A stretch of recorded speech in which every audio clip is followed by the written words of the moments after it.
అభివృద్ధి విషయంలో ఒక్క అమరావతి పైనే శ్రద్ధ పెట్టడం లేదని సీఎం చంద్రబాబు తెలిపారు. రాయలసీమ టెక్నాలజీ హబ్ గా తయారవుతోందని చెప్పారు. తిరుపతిలోని ఏరోస్పేస్ సిటీ, కర్నూలులో డ్రోన్ సిటీ ఏర్పాటు కాబోతున్నాయని స్పష్టం చేశారు. 1,00,000 మందికి ఉద్యోగాలు ఇవ్వాలన్నది ప్రభుత్వ ఆలోచన అన్నారు. విదేశాలపై ఆధారపడకుండా ఏపీలోనే గ్రీన్ ఎనర్జీ ఉత్పత్తి చేసుకునేలా కార్యాచరణ రూపొందిస్తున్నామని చెప్పారు. హాలిడే వస్తే విదేశాలకు వెళ్లవద్దని సూచించారాయన.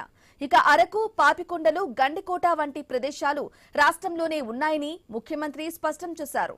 సూర్యలంక గోవాను మించిన టూరిజం కేంద్రంగా మారబోతుందని పేర్కొన్నారు.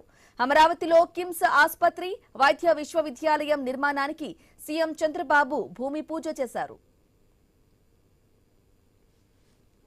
బాబా రామ్దేవ్ చెప్తా ఉంటాడు, మనిషికి ఆవరేజ్ జీవితం 120 సంవత్సరాలు. కానీ మనందరం ఏం చేస్తున్నామంటే 120 సంవత్సరాల్లో తినవలసిన తిండి 40 ఏళ్ళు తినేస్తున్నాం. దానివల్ల అనారోగ్య సమస్యలు వస్తున్నాయి. రెండోది, ఒకప్పుడు మనం శారీరక కష్టాలు చేసేవాళ్ళం, ఆరోగ్యం చాలా బాగుండేది. ఊర్లలో మనం చూస్తే వ్యవసాయ పనులు, ఇంటి పనులు అన్నీ చేసుకునేవాళ్ళం. ఇప్పుడు పని చేయడం మానేశాం. పని చేస్తే మానేయడం ఓకే, కానీ కనీసం నడవడం కూడా మానేశాం. దీంతో అనారోగ్య సమస్యలు వస్తున్నాయి. వేరే దేశాలపైన ఆధారపడకుండా నేను కూడా ఈ దేశం కోసం పనిచేయాలి, నేను కూడా ఆలోచించాలనే ఆలోచన మీ అందరికీ రావాలి. చాలా మంది ఏం ఆలోచిస్తున్నారంటే, ఓకే పెట్రోల్ ప్రాబ్లం ఉంది, అది మీ సమస్య. డీజిల్ ప్రాబ్లం ఉంది, మీరేం చేస్తారో మీరు చేసుకోండి. అది కరెక్ట్ అయింది కాదు. దేశం ముఖ్యం, బాధ్యత ముఖ్యం. అందుకే ప్రధానమంత్రి గారు ఇచ్చిన పిలుపుని నేను మొన్నే చెప్పాను. 7 ప్రిన్సిపల్స్ మనం గుర్తుపెట్టుకోవాలి. నేను ఇప్పుడు చెప్పడం కాదు. వర్క్ ఫ్రమ్ హోమ్ అనేది ఇట్ ఈస్ ఎ రియాలిటీ. భవిష్యత్తులో కూడా వర్క్ ఫ్రమ్ హోమ్ వస్తుంది.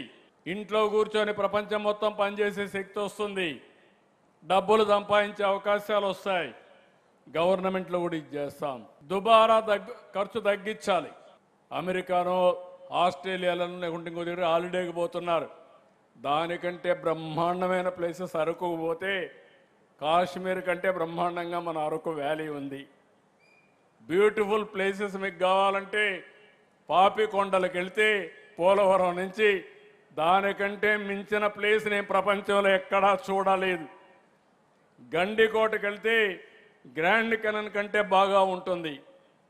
ఇలాంటి ప్లేసెస్ అని మనం పెట్టుకొని ఇప్పుడు రేపు రాబోయే రోజులు గోవా టూరిజం కోసం మనం పోతున్నాం. గోవాని మించిన టూరిజం సూర్యలంక వస్తూ ఉంది. ఈ యుద్ధం వల్ల జరిగే చర్యల వల్ల నివారణ కార్యక్రమాలు ఏమేం చేయాలనో అవన్నిటి కూడా బంగారు కొనడం కూడా మానమన్నారు. మీరు కూడా ఆలోచించాలి. నేను ఇంకొక స్టెప్ ముందుకు పోతున్నా. కర్నూలులో బంగారు తయారు చేసే గని మన దగ్గరనే వచ్చింది. దేశంలో ఉత్పత్తి చేసే బంగారంలో 50-60% మన రాష్ట్రంలో తయారు చేసే పరిస్థితి. దాన్ని నెక్స్ట్ మంత్ ఇనాగరేషన్ కూడా చేస్తున్నాం.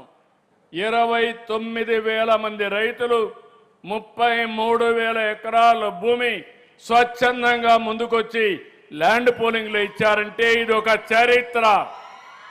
ఈ రాష్ట్రం బాగుండాలి, మా పొలాల్లో రాజధాని రావాలి, రాష్ట్రం బాగుండి మేము కూడా బాగుపడాలని కలలు కన్నారు.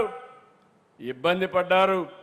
మీ కలలు ఇబ్బంది పడినా అమరావతిని రక్షించుకున్న మిమ్మల్ని అభినందిస్తూ తప్పకుండా రాబోయే రోజుల్లో మీ భవిష్యత్తుకు అండగా నిలబడే బాధ్యత ఈ ప్రభుత్వం తీసుకుంటామని కూడా మీ అందరికీ హామీ ఇస్తున్నా.